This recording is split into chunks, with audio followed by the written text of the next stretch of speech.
Melanie Hempe is a registered nurse and founder of ScreenStrong, an organization dedicated to helping families prevent and overcome screen addiction with resources and turnkey curriculum, including Kids, Brains, and Screens, a collaborative initiative connecting parents with science-based information on children's technology use. She hosts the ScreenStrong Families Podcast and has been featured in the Wall Street Journal, Psychology Today, CNN, NPR, and other major outlets. Melanie is the author of 3 books, including the ScreenStrong Solution, and offers educational courses for parents and students on managing screen time. Melanie, thank you so much for connecting. I've told you before, I've been following your work for a long time. So Thank thank you. Thank you. you.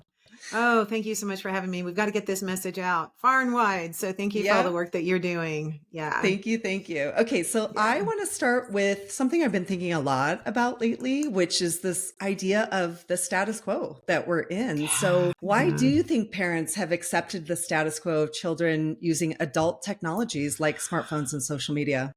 Crazy, right? We would never think that is okay with alcohol or smoking or anything, but somehow we think Yeah. it's okay with technology. And honestly, the reason why I think after my decade of work in this field, really boots on the ground, I'm with families all the time. I think it's fear. I think if I could sum it up, it's fear. And then it's, of course, Yeah. believing all the myths, right? So there's a lot of misinformation and all that. But deep down, there's this fear, I think, that parents have that their kids are going to miss out on something, Yeah. or they're not going to be as smart as the next kid, or they're going to binge, right? And go crazy if I don't give them all this stuff. And it's really based on a lot of not only just misinformation, because it's not really it's just zero information, you Yeah. know. And I know this very well. Just we'll talk about it, I'm sure, in a few minutes about my story. But I was that mom. I didn't understand it. And I was a nurse and I went to Emory. I had all these degrees. I'm like, what the heck? I had no idea the the problems that technology was going to cause, not to me necessarily, but to an underdeveloped brain and, to the teenage brain, especially. I think even in some respects, it does more damage to older teens than it does even to younger kids. So I think some of the myths just include the things I just said, like the fear of missing out, Yeah. the idea that parents believe that their kids are never going to fall into whatever the screen trap is. They think their kids are really so smart that, surely they'll get mixed up on something on social media or on a video game. But what they don't understand is that intelligence has nothing to do with maturity, nothing to do with Yeah. maturity. So those are two very different things that are developed in, quite different patterns all through childhood. So the frontal cortex is just not fully developed yet. And no matter what you do, you really can't equip your kids with everything they need to be an adult, which is what you need to really use technology the right way. The other thing that I think is really fascinating on this question that you asked, such a great question about the status quo, is that we think that we can moderate this or balance it somehow. And it's very exhausting, and it really takes a lot of energy out of parents to do this. And I'm sure in a Yeah. perfect world, there's a way to do all the things that you have to do. I completely failed at all those things. I tried to learn them over and over. It didn't really work. But I think that this idea of round peg in square hole, like, we're trying to moderate something that is extremely difficult to moderate to begin with. And then we're trying to balance something that's highly addictive. So I think, I don't know, to answer your question, I think that's why we're stuck. But I do think that really because of the work that you're doing, the work that I'm doing, we're getting more of the science out there. Yeah. And I think that's really, really critical to let parents move away from the culture of opinions that, I like to say, and move more into the science, and let's get logical and see, what we're really dealing with. The teenage brain is quite spectacular. It's Yeah. not I- equipped for all the stuff we're throwing at it on technology. Yeah, no, I think the fact that you're reiterating that is so important because almost every answer I have for parents in my parent eds, when they push back a little bit, right? is the underdeveloped brain thing, right? Yeah. Like it's one thing for us, we have a hard enough time regulating these Mhm. technologies, but imagine not Mhm. having a fully formed brain, right? So that is like the Right. regulation piece where parents say, well, they need to learn how to control themselves. They need to learn, oh, my kid's very moral. He has high morals. Mhm. Like, he or she is not going to get pulled into these things. I Has think what they nothing to do don't with it. it has nothing to do Yeah. with it. I think what they don't realize is that it's not a fair fight. I don't Right. care. You can't put any kid or any individual up against the Mhm. thousands of engineers on the other side of any given piece of technology and Mhm. expect them Mhm. to be able to overcome it. It's just not possible. And once you Right. accept that, I think that makes Mhm. things maybe a lot easier, and maybe we can give ourselves a little bit more grace as parents to understand that we're all Mhm. struggling, right? Like Mhm. I know this stuff. I've done this for a living since the very beginning of social media. I still Mhm. struggle in my own Mhm. house, right? And if we can kind of Mhm. accept this and come at it with a little bit of light and a little bit of like just that Mhm. understanding that this is not fair to anybody, I think that makes a big difference as a step Right. one, right? To Right. get rid Absolutely. of the status quo. Yeah. Yeah. Um, Yeah. so Y- okay, so you mentioned your story. Yeah. I would love for you to talk about that a little bit. So you founded ScreenStrong after experiencing the impact of gaming Yeah. addiction in your own Mhm. family. So most people don't Mhm. realize this, but gaming Mhm. addiction is recognized by the World Health Mhm. Organization as a mental health disorder. So would you Mhm. mind sharing your experience? I'm sure you've done it many times, and Yeah. offer maybe your advice for families struggling with video game issues specifically. Right, video gaming specifically because it's all the same, whether it's social media and phones and then video games, and it's all the same. I think right now in our culture, we're really stressing a lot on, getting information out about phones and Yeah. social media and girls and anxiety, and it tends to lean toward the girl discussion.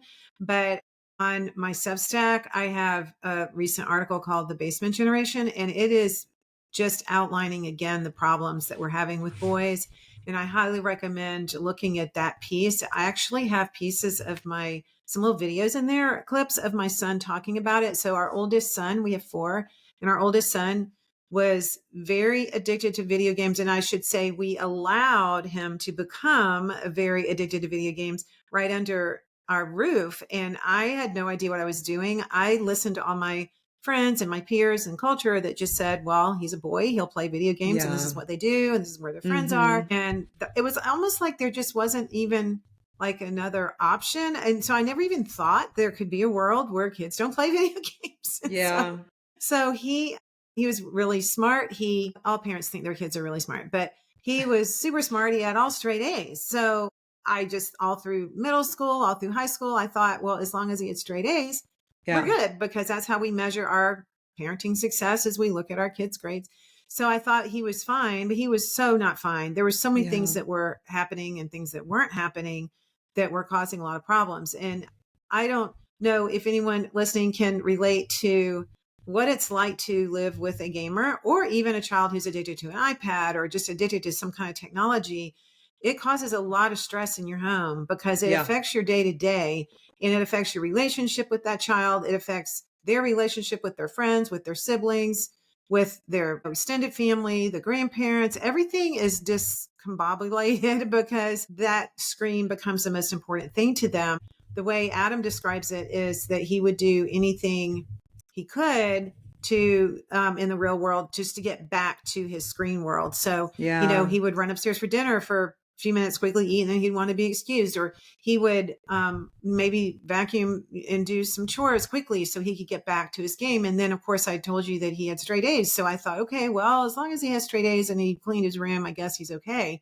But he was not okay. Gaming causes a lot of depression, just like social media does, because it Yeah. works on the reward pathway in the brain with the Mhm. dopamine and all the chemicals that are the neurochemicals that are released. It's the exact same reward pathway. We don't have two reward pathways, one for gaming and one for Yeah. social media. It's the same exact thing. So I think there's a lot of boys that are really suffering with this. I don't think gaming is getting the attention, honestly, that it needs to be getting around this. But what happened was in middle school, he started playing, more like the Minecraft type games and all back then. And And then he started dropping out of all of his extracurricular activities. Yeah. So this is the biggest problem that I see now looking back, is that I allowed him to quit his music. He quit his sports. By ninth grade, he was quitting tennis, and he was really good at tennis. So everything, one thing at a time, started to drop off his, and he had more time to game. So in ninth grade, the school issued him a laptop. And that is when I sort of lost my job as the gaming cop mom. I call myself the gaming cop mom because I was constantly setting the kitchen timer and managing all this time. And it was exhausting, and it caused a lot of conflict in our home. But then when they handed him a laptop in ninth grade, the school issued it. It was the end. Like, we lost the battle at that point because I could no longer manage what was happening on his screen. And he would go to school and literally play like Call of Duty all through the school day. I mean, and his friends would too. I mean, and this was back when they didn't have maybe quite the handle like maybe today they have in school, even though I don't believe anything. I don't believe that any campus has this stuff locked down. Okay. Because of where I've been. You just can't lock it down. And I mean, boys can share videos, whether it's, gaming plays or even pornography on Google Docs. So every school allows Google Docs. So I don't even understand how they think they can lock it down, but they were playing all through the school day. Then he was coming home and he was playing all night, but he was still making straight A's. So I was so confused, and it was really frustrating. It caused a lot of problems with our relationship. It was very detaching. We were in the middle of an attachment crisis in our whole country with our kids. They're not attached. They're detached. They're not attached to their families. They're not attached to their like traditions at home. He didn't want to engage in stuff around the house that we were doing, or even going on a trip, or his sister's birthday party. It's kind of like he was just living in a whole nother world. And then in school, they become very detached from their teachers, from their peers. Believe it or not, you think that their friends are all playing. You're not really building, that relationship on a video game. I mean, you build relationships when you pick up your baseball bat or your bike and you go outside and you discover things with your friends and you play on the sandlot and you do that. That's how you build a relationship, through experiencing life together. And so our story is really sad because he ended up dropping out of college. He went to college, and I thought, oh no, the minute he goes to college, he's going to solve this silly, childish, habit that he has on these games that are just so meaningless, and he didn't. He went, and guess what he did? He gamed more. And so little gamers grow up to be big gamers, by the way. If you're listening, you have a gamer, I want you to really think about this. What your child does during their childhood and during their adolescence is how their brain is wired. And because they are, that frontal cortex is not developed yet, and their brain isn't finished coming in, we like to say, it's not finished yet. It's like wet cement. And so what happens is the activities that your child does during childhood make a big difference, right, to what they do when they leave your house, because they just keep doing the same things. And so I ended up picking him up. We picked him up after his first semester, and he looked like he was on drugs. He looked like, I seriously had to ask him if he was on drugs. He said, no, that video game did something to me. I've been in bed for a week. I haven't eaten. His room was a complete and utter disaster, his dorm. And then he said, and by the way, I didn't finish my classes and I'm dropping out of college. And it was just a whole very sad thing for our family. It was super sad, but then there was also some weird kind of relief, because then I finally realized that this was a really serious problem that we had been dealing with for years. So I started doing a lot of research. I started meeting with a lot of neuroscientists and different medical people that were in my life. And I traveled and went to conferences. I learned all this stuff.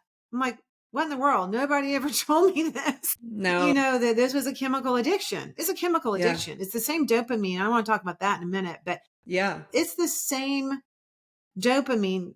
It's the same chemical as cocaine or anything else. And once you understand that, then everything gets really clear. Yeah. It's simple. It's very simple. And so then with my younger kids, I said, sorry, guys, we did that experiment. It didn't work out. And they knew it didn't work out. I said, for y'all, no phones. And guess what? No video games. And they were fine. I'm like, was it really this easy all along? Was it really this easy?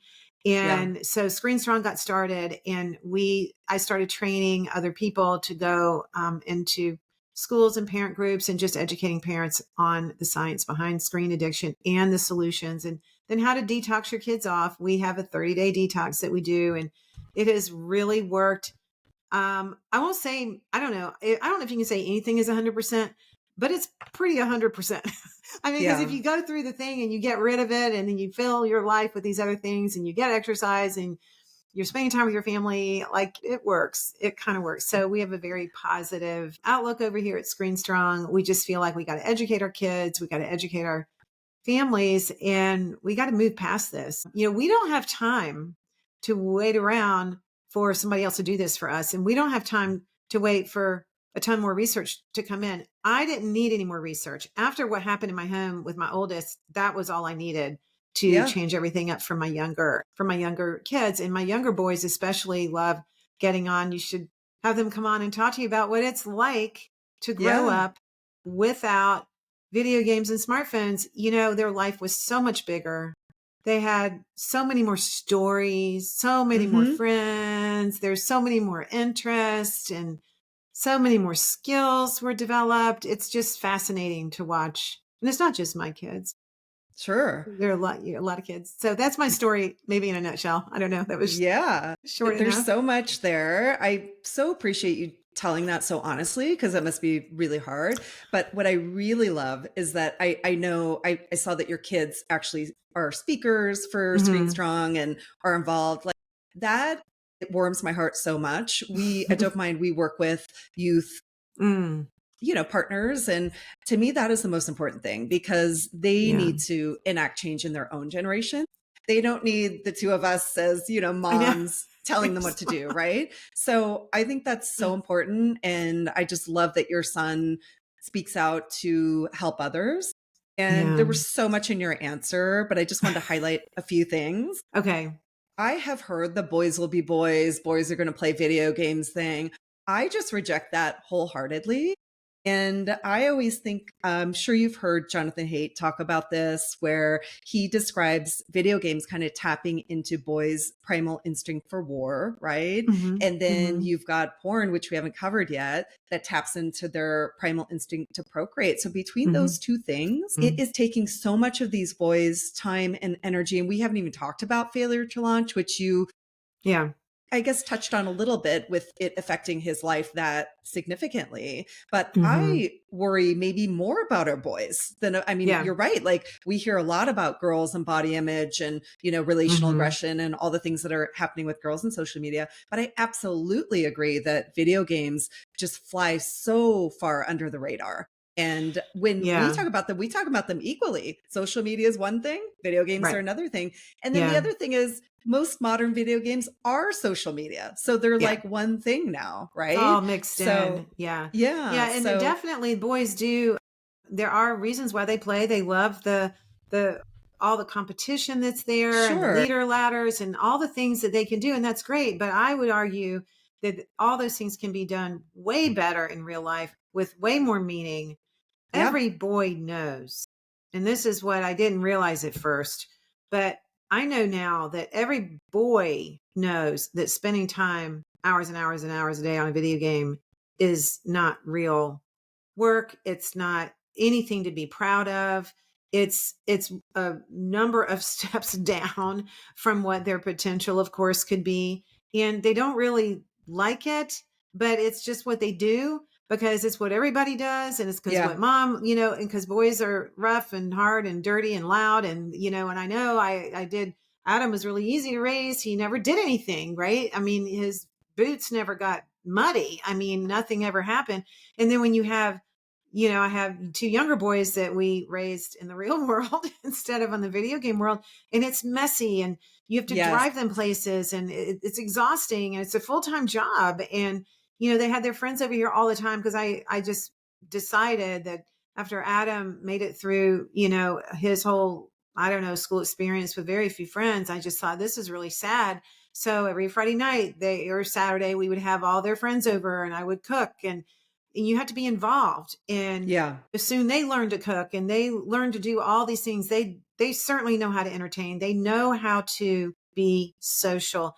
And that is the biggest thing I think that boys are already missing. They are already behind developmentally in that area. And now we're putting them on Fortnite for 4 hours, 5 hours a night, and they're getting further behind. They're not dating. They just Yeah. get on porn and masturbate half the night, right? And they get into all that. And there's no motivation to get out and meet a girl. Like, why would you want to do that? Like, you're Yeah. not motivated to that.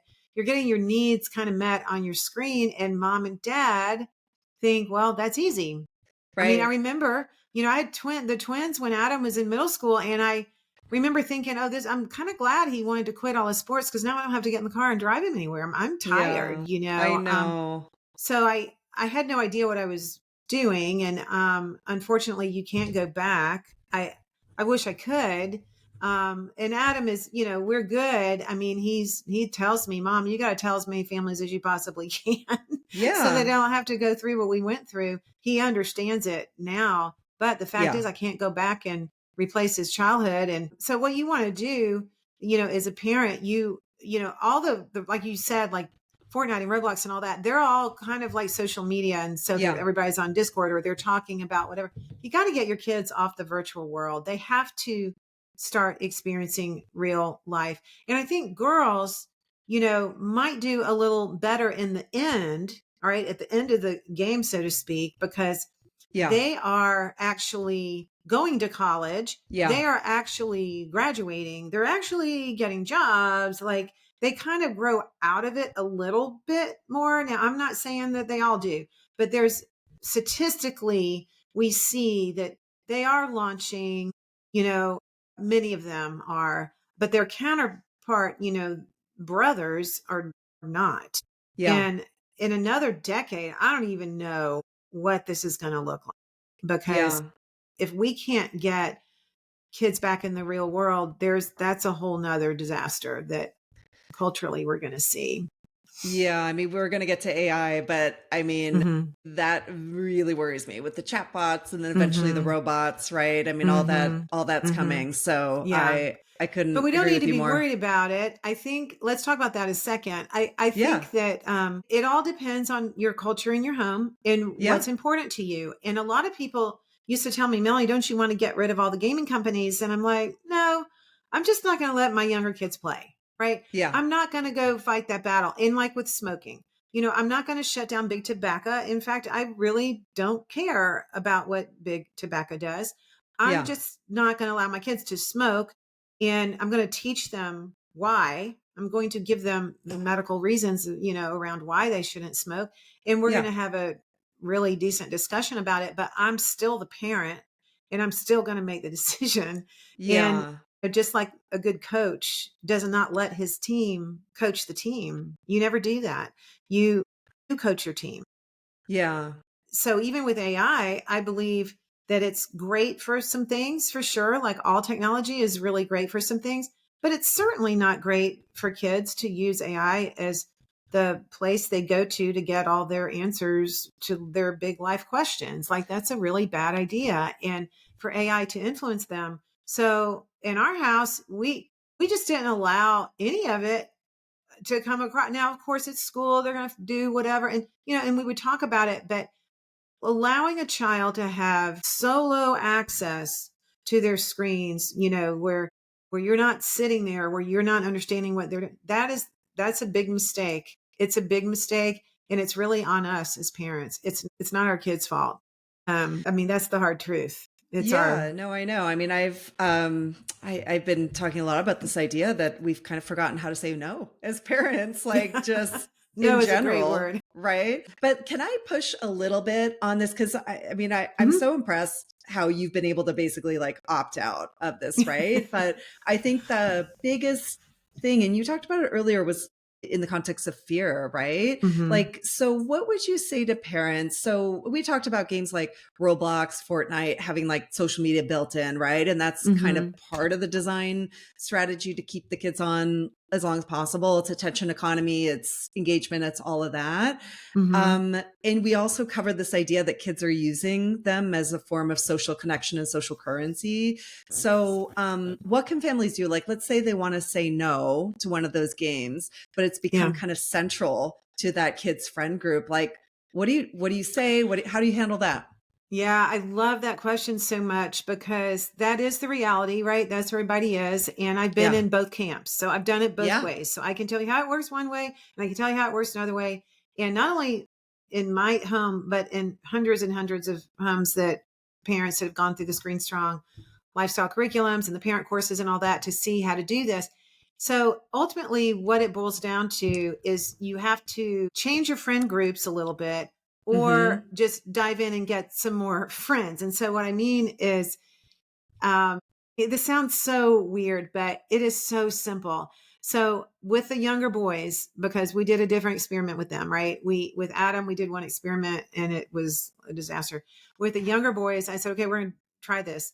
So all their friends were on all the games. Okay. Yeah. No kidding. Like everybody, and they had a lot of peer pressure to get on. Well, what we started doing early on, even is like third, fourth, fifth grade, we started having social activities at our house, in Yes. person at our house. And Hmm. we can have all sorts of arguments and reasons why we can't do that. If you've got someone listening, well, I work or I don't have time or I don't have Yeah. the money or I what, you know what? You do what you have to do. So I treated this like the addiction that it is. And just for example, if my kids were allergic, let's say they were allergic to peanuts, I would not give them peanut butter. And I would be sure that wherever they went, they weren't going to have peanut butter sandwiches. So what changed? Well, your motivation changes. So if Yeah. I told you today that if you could take away video games from your son and pull him out of that, friend group and find other friends for him to do something else. And if you did that, I would give you $1 million. You would probably say, I think I can do that. Right. Yeah. I mean, I mean, think about it. So your motivation changes. So that's what I tell parents. You have to change your motivation. So if you want your child to develop social skills, which are the most important skill in their life, it will affect everything they do from their jobs to their marriage to their relationships with their kids. I mean, it's going to affect everything. That's what you need to focus on. You need to focus on their social skills. When they are on a video game, they are not learning social skills. The No. game is determining all the things that they're doing, and the game is determining everything with the conversation and what we do next and whatever. That's not social skills. You're Mm-mm. not face to face. You're not reading body language. You're not reading tone and inflection and cues and all the things that you get when you're in person with somebody. And this sounds kind of silly to an adult because we're like, well, we know how to do that. Well, we didn't know how to do that. No. We have to learn how to do that by playing with our friends. And you Yeah. have to play with your friends in person, best outside, because then there's so many layers of good things that happen when a kid is Yeah. outside. And I remember so clearly how all this unfolded because I was new at this way of raising kids. And I wasn't perfect at it, but I knew what I did wrong with Adam. And I knew that I had to reverse it. And I knew that the biggest thing was this friend issue. Yeah. So what we did is we had a lot of activities at our house. And when I say a lot, I don't mean something every day necessarily. Every now and then there might be something during the week, but they were signed up for sports. They were in community league sports. They were in their school sports. They were getting your kid on a team outside the house, on a team where they're physical in front of, that's where they start to make friendships, right? So then you Yeah. take that basketball team. And I was always the mom that had the end of the year party at my house, or I had, hey, how about on Saturday after the game? Why doesn't everybody come over and we'll swim or we'll do this or eat pizza or what? I was looking for lots of opportunities to do that. And it doesn't take long before what happens then is everybody likes to do that, by the way, and Yeah. they want to come over, by the way. And by the way, they think that playing, sandlot baseball in the field in the cul-de-sac is way more fun than Fortnite. And why Totally. don't we do that again next Saturday? Or why don't we do that again next Friday night? And then it becomes, well, our house then is just really fun. And I'm Yeah. not just saying that to act like I like got all the answers, but it was fun. I mean, it No, was but so fun. I say to my son all the time, your friends can play that at home. They can play the video games at Yeah. home. They can be on their phone at home. Yeah. Why do we need Yeah. to offer that here? And you're No. the second person that I've talked to recently that has given that advice. I think it's great advice because I think everybody's so thirsty for Yeah. this type of real Yeah. person, Yeah. real They don't world. even know how to They do don't it know it. anymore. But I will add to it, and I don't know if you do this, you have to take the phones. You have to have the Oh, phone yeah. jar. You have to have Yeah. I have a phone box. It's a little awkward at first, but you kind of get used to that. It's almost like No, yeah. we never allowed all that in our house. And Yeah. I think the kids knew, like they knew, well, the Hempes were not going to do that. And when I'm Yeah. not going to say that it was easy all the time, Yeah. but I did not care. I did I not know. care. And I know Well, it sounds you've kind of been through cold. so much. Yeah. Like, how No, could you I'm care? like, Yeah. You no, saw the guys, other side. yeah, been here, done Yeah. that. We're not doing. And so what happened in middle school is kind of the hardest, Yeah. but it's not that hard. I mean, like they say now, Mom, it's not that deep, not having a That's phone is just not a good. big deal. And Yeah. so, yeah, when they talk about what it was like being in middle school without a phone, it's so funny listening to them talk about it now because they were irritated, Yeah. here and there every now and then. I think Evan, every Christmas, he kept thinking he was going to get a phone. So it was really funny. But I would Yeah. just smile. And, the other thing I did is I never argued with them about it. And I learned that the hard way that we don't argue with teenagers. We smile and we tell them the rules and we just say, okay, when you're 18, you can do whatever and Yeah. move on. And your attitude as a parent matters 100%. So Yeah. there's so many parents that are so scared, right? They are fearful. They're scared of their kids. They think their kids are adults. They think they're equals. They think they know better. They think they got to meet all their needs. They think yada, yada, the list goes on and on. And what we have to realize is that our role as a parent is not to make our kids happy on everything. Our role is No. to be that coach and to actually look ahead and see what is it that they need? What do they need? Right? What do they need? And what they need is not more time on a video game right now. Now, when they're older and they want to grow up and do whatever, I don't really care. And I don't have a lot that I can, there's not a lot I can do about that. And that's okay. But what my goal is to train them and protect them and to get their brain as healthy as I can. And if it means making a budget for food for their friends, then that's what I'm going to do. And I Yeah. always say that buying food for your kids' friends, is a lot cheaper than therapy, right? Yeah. Because, I mean, you think about how Yeah. much money people are spending on therapy. It's just insane. Yeah. And and we would buy things like for the backyard. We bought a trampoline. I would let them go to Dick's and get sporting things. Like we spent money on some of this stuff Sure. because I knew that it was super important. So this idea of the friend thing it makes me so sad because we would never think it's okay to drop our kids off like downtown at the strip club, right? And Yeah. say, well, all his friends are there, so that's where he needs to be. It's so wrong. Like, I sound like I'm blaming the parents, and I kind of am, and I don't want it to come across in a shameful way. Listen, I've made every mistake out there. I've made more mistakes than anybody listening to this thing today. Yeah. So I'm not coming at it from that, but I want to empower parents to say, you know better. Or maybe you don't know better. Maybe you need to learn the science. Maybe you need to understand what's really happening, because quite frankly, I think parents really do think that all this stuff is okay, but it's not okay. Yeah.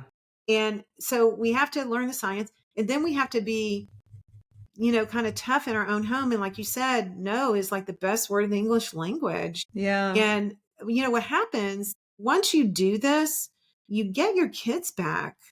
Yeah. Like they start talking, like our younger boys talk to us so much more than Adam ever did, which of course that translates into they just started college. Like they are still talking to us because that's what they did and that's what they know to do. Adam, not so much. It changes your relationship. Yeah. For sure. And the other thing is such a short period of time, right? Yeah. Yeah. 48 months of high school is so short. I And know. it's just so short. It's I not mean, worth, Yeah, I mean, another really simple thing I always say is you only get one childhood. I know I'm not the only Yeah. one to say it, but I say it Yeah. to my kids all the time and they get it. They understand what I'm saying. Just really quick, I want to ask you about the addiction piece, but I just want to highlight one thing that you said that I think is super important because you talked about this idea of kind of setting the tone, right? Of like Mhm. creating the fun space and everybody will Yeah. love it, and you kind of take leadership in that way. I Yeah. would say the same thing. You touched on this idea of like the peanut allergy, right? Mhm. And like kind of letting that be known, like when they go Oh, places. Parents are afraid to have conversations. yeah. I 100% of the time, I'm the one that I don't care. I'll say something. They Yeah. 100% of the time are receptive. It's just a matter of how you say it. So, for example, we're coming over, we don't do iPads.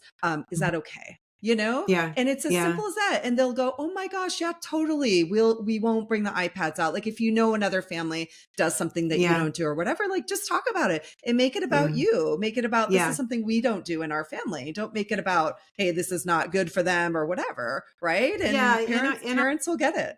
And they understand, and it's all, you're right, it's all in the way you present it. And in Yeah. our 30-day detox, we give the language, like, how do Yes. you explain this to your friends? And I Yeah. use the example of what I used to do because I had a child that was addicted to video games and all the things. And so I would say their older brother suffered a horrible addiction to this stuff. So we don't do this.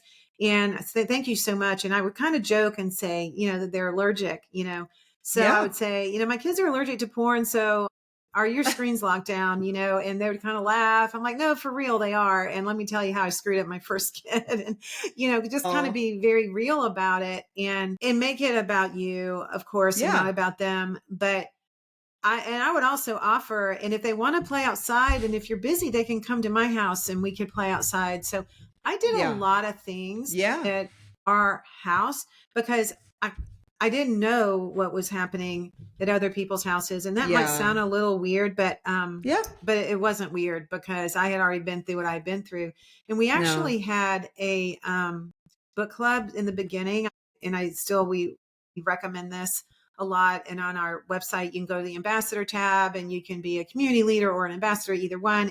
We teach you how to put together these book clubs, and the book clubs saved my life because when Adam was going through everything and I was changing everything for my younger kids, I had a group of moms that we all met together and we read different books. And I remember that group so clearly. It was such an incredible support, at the time. And our kids would play together. So we always had someone, that we knew, well, our kids could go to their house or this house or this house. We had about 3 or 4 like safe places for them to go. And we all had this agreement that there would be no video Yeah. games, there would be no phones.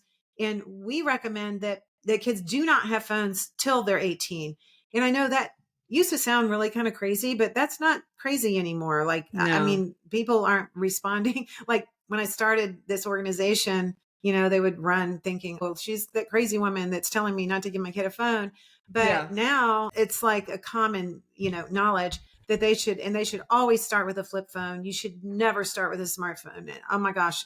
And even then you're going to probably take away the flip phone because they're going to do Yeah. some dumb thing. God. So, we don't train kids to use addictive things, right? Yeah. I'll just need to throw this in that this is where parents need to take a deep breath and just get off that treadmill. It doesn't work.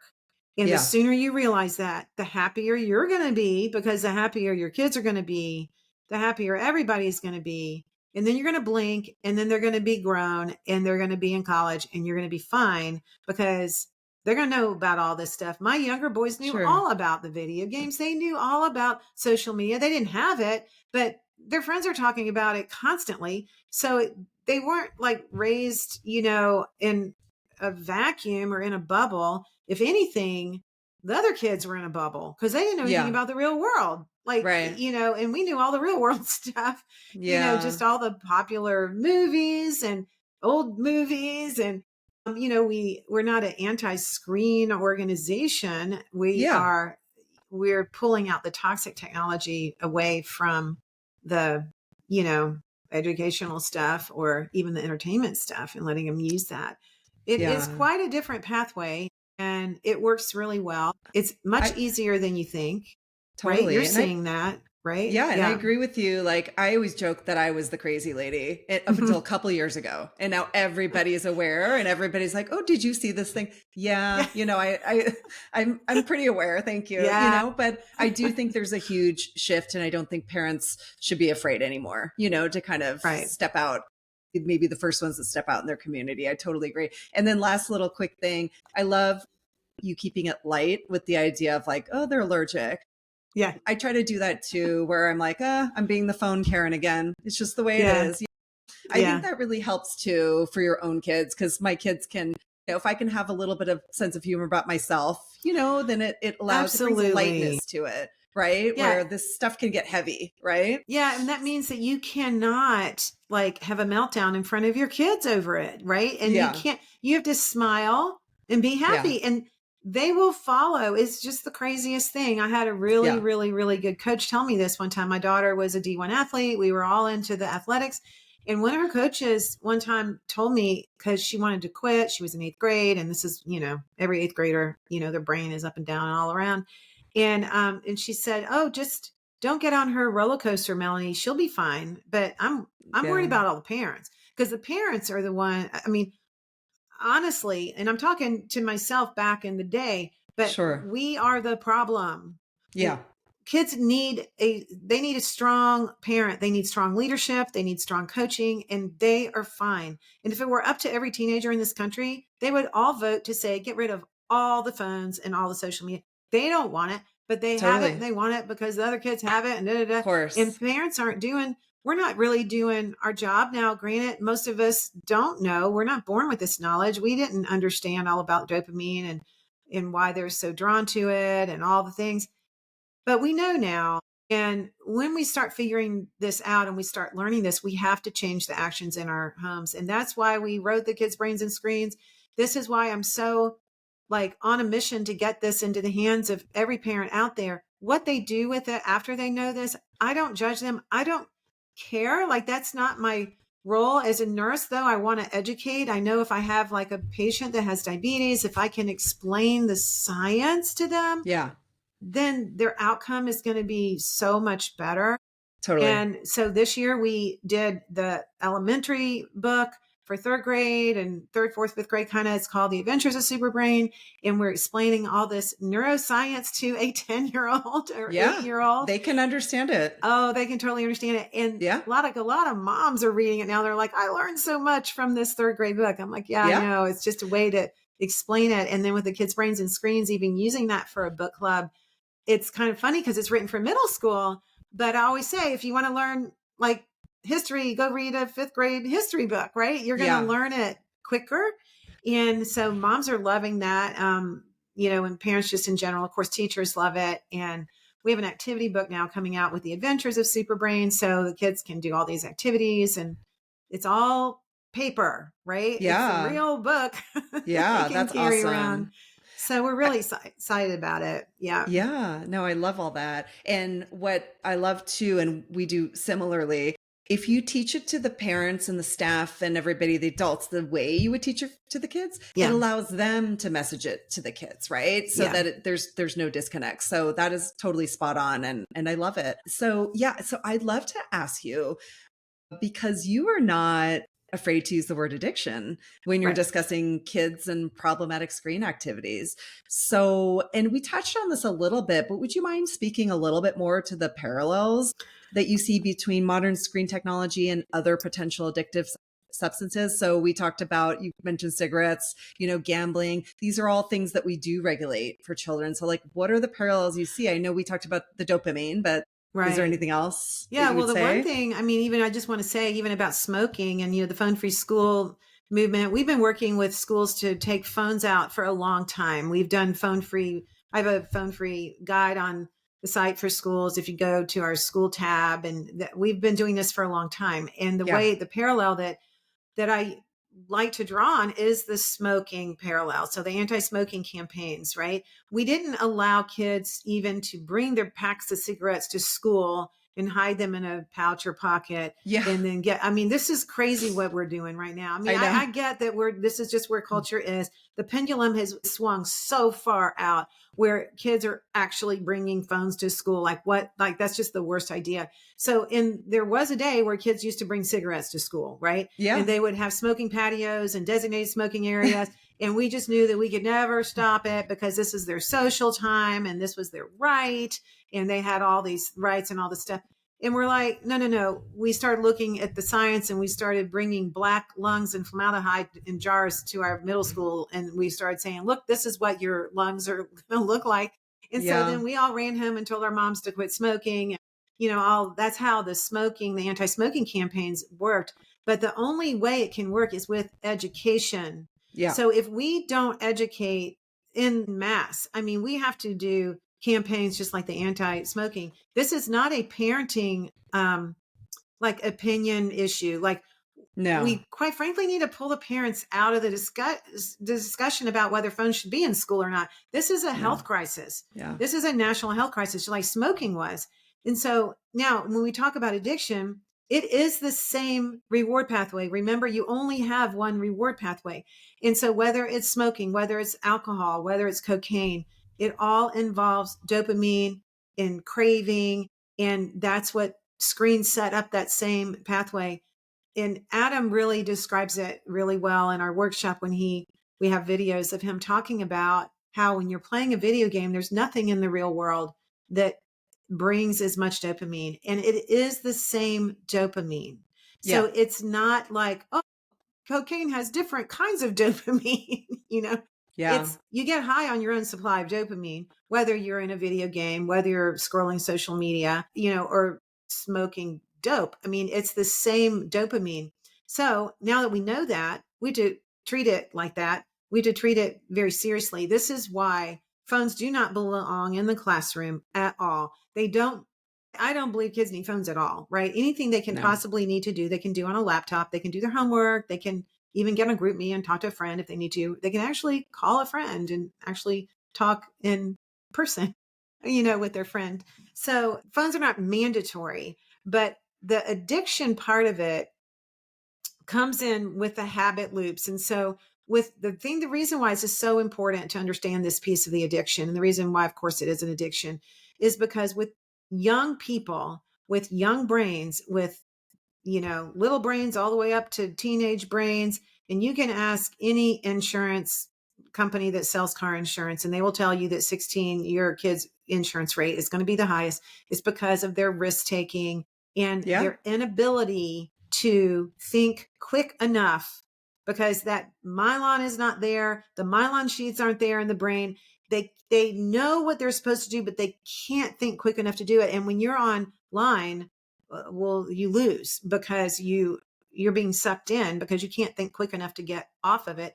Your frontal cortex, like we said, isn't developed. So we have to look at this and treat this like the addiction it is. So what happens is there's a cue.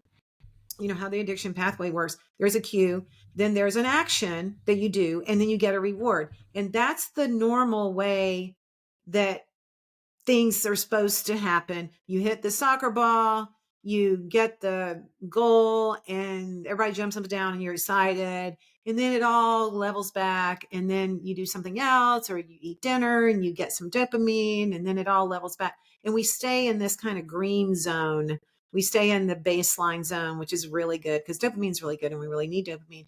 But what screens do and what other type of behavior and chemical addictions do is it jumbles up that process. So there's a cue, but then you start feeling the dopamine, right? You just see your phone and you start thinking about Fortnite. You start getting dopamine. Now you're craving Fortnite. Now you're craving Instagram. Now your reward pathway is all messed up and it's being driven by a craving, and you're craving low effort, high reward activity all the time. And that is the addiction. Every mom knows who's been trying to deal with this in their home. They can read all the studies. They can find Substacks that argue this point. They can try to find people that say it's not really an addiction. You know it is. You know in your heart of hearts that you don't have the same problem when your kids are playing with their Legos, or if they're reading books, right? Or if they're having to type an essay for school. Like, none of these meltdowns are happening. You see the result of the symptoms. And So either way you look at it, whether you look at it from behaviorally what's happening in your house, or whether you look at it from the science and what's happening in their brains, it's an addiction. And we should not be afraid to call it an addiction. It Yeah. doesn't mean that we can't fix it. We know that the teenage brain is most susceptible to addictions because teenagers can learn things really fast. They can learn good things really fast and they can learn bad things really fast because their brain is like wet cement, and they can do, it's just the most fascinating time of development is the teenage brain. It's just so they can do anything. So It's this is why it's so important though yeah. for parents to do your best to get them doing really good things. Like, don't let them quit their piano lessons. Don't let them Yeah. quit their language lessons. They need stretch hobbies. They need that grit that Angela Duckworth talks about in her book, Grit, which is one of my favorites. You need to be that coach that's going to push them, and you're not controlling them, and you're still allowing them to have autonomy in so many areas of their life, but you're acting like a good coach. And Yeah. good coaches don't let their teams get addicted to things. Yeah. That's not how you increase your performance. And Yeah. so then the other thing you have to realize is, like I said a little bit ago, it's only a short period of time. Yeah. So it's 48 months of high school, right? You can do anything for 48 months. Mm-hmm. But again, to sum it up, this is why I think it's super important to get this education out there. And Yeah. however, which shape or form, we're constantly coming up with new ways to educate the public on this and all the ages. Everybody needs to get the education on it. It is life-changing. The Yeah. education will change your life Couldn't once you agree with you. understand. Couldn't Yeah. agree with you more, for sure. Yeah. Yeah. I can I ask you one more thing. I've taken a lot of your time already, but we could probably keep it brief. I just want to Okay. circle back to AI for one Yeah. second, because Yeah. we brought it up earlier as I think more through the lens of using it as a tool, right? Mhm. But can we talk about AI companions a little bit? So according to Common Sense Media, 72% teens have used Mhm. AI companions, over half Mhm. of them at least a few times a month. So that's the statistics from Common Sense. So Mhm. what are your thoughts on the rapid deployment of AI, including in classrooms? I'd love to hear about that because you touched on that a little bit earlier too. Yeah. And the use by kids and teens. Like what are your Well, thoughts? I think it's just not optimal. I think that we're trying to hit home runs, right? And it's kind of a strikeout. So, sometimes it can be kind of neutral. Hey, you're asking AI about how to change a tire or do something or Right. whatever. So it can be neutral. But if you're a teenager, you're probably going to start asking it some pretty provocative questions. Yes. And I will tell you that again, this is, up to parents. Of course, you have to have conversations with your kids.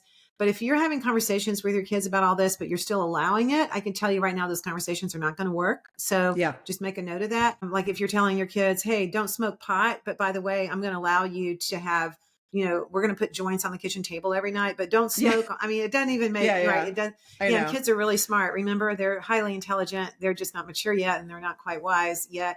So AI is just, again, it's one of those things. I am not afraid of it at all because I know, at least, my kids are a little bit older now, but even when they were in high school, AI was around and we talked about it. And I just made sure that most of their time was accounted for in the real world.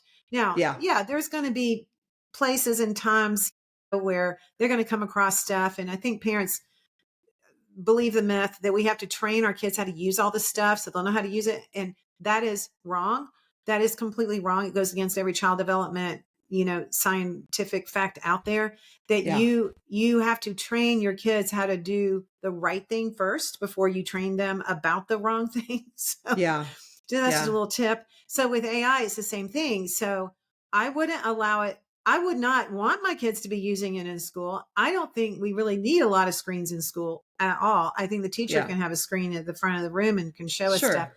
But I think most things need to be done in pen and paper, and they need to be done with real books. And that's a whole nother shift I think we're going to start seeing now in Yeah. the Sweden's classroom doing it. because I know oh you know yeah, that. yeah. Yeah. Well, in that you can follow the data on the nation's report card. Our kids are not getting Yep. smarter. They're not figuring out how to do their math problems. So we got to Yeah. do something different. So I think just removing access is super important. At home, you have complete control over what your kids do on their screen because you have Yeah. control of their screen and you should have control of their screen. And don't believe the words out there and the conversations out there that are saying, well, we have to teach them how to use it. That I is know. not that doesn't make sense developmentally. We don't teach Yeah. a 4-year-old how to drive a Mack truck on the highway. That would Yeah. be suicide. We can't do that. And Not to that mention, doesn't, I always say like an iPhone's so easy to use, a baby can use it. right, No, right. like they don't need to, there's no training here. They'll Yeah. pick it No, up in no, there's 5 no seconds. training. There's no Yeah. training. Yeah. And so one day when their brain is a little further along, even at 18, Yeah. they're still about 10 years away from that frontal cortex really coming in, which is really Yeah. kind of sad. I don't I know who know. picked 18, like as the Yeah. I don't age to be know. an adult. That was I kind of a know. miss, Yeah. but Well, anyway, I think we um, both agree 18 plus for AI, yeah, especially the yeah. companions. Yeah. No, the And one more, companions are such a bad idea. it's a terrible idea. And Terrible idea. also, again, I would say video games, social Hmm. media, AI is another bucket of Hmm. lots of dopamine, a lot of Yeah. the same issues. It's all the same thing. So Right. And not only engagement, attention that, economy. Yeah. is with AI, you're now replacing your role as the influencer of your kid's That's life. right. That's And right. so that's on you. No offense. I mean, we have to say, okay, now my kid doesn't talk to me anymore and he's not asking. Well, of course he's not, because you kind of let that happen. Now, Yeah. if you didn't know it was happening and if you didn't want it to happen again, I'm not saying that it still doesn't happen. Obviously it still does. But I think just having the conversations, having more real life time face to face with your kids will solve so many of these problems. I mean, it Yeah. solves so many of the problems. Just spending more time with your kids. And I know everybody's busy. I know everybody's working, but you know what's really sad? I realize, oh my gosh, this is so sad. I don't want to end on this note, but I will just say that I realized I was talking to some families recently and I realized that because we were really taking inventory of how much time they spent with their kids, like Yeah. just talking. And I realized that in these moms, and they realized at the same time that they spent more time walking their dog than they Yeah. did talking to their kids. Yeah. Well, I mean, the thing I've been So, thinking about lately, and again, I don't want to end it negatively either, is this concept that our kids are absolutely being raised on the internet. I mean, if you yeah, just look at yeah. the opportunity cost alone, which you've described, the number of hours they're spending Mhm. online on video games, on social media, there's no way any family can physically spend that much time together. So just look at it that No, way. Again, a really simple way yeah, to look at it. Is that what we yeah, want? I don't think so. yeah. So, but And we so can change AI, it. so I think the Yeah. positive thing here is we're not going to be scared of this anymore. After No, all, no, it no. is just a screen, right? It's a Yeah, screen and we're the exactly. people. And we can And say so no. we can say no, but we can say yes to so many other things. And the minute that Yes. you figure that out, and last week I was in this huge meeting and this gal came up and she said, Melanie, I just have to tell you, you're just not even going to believe it.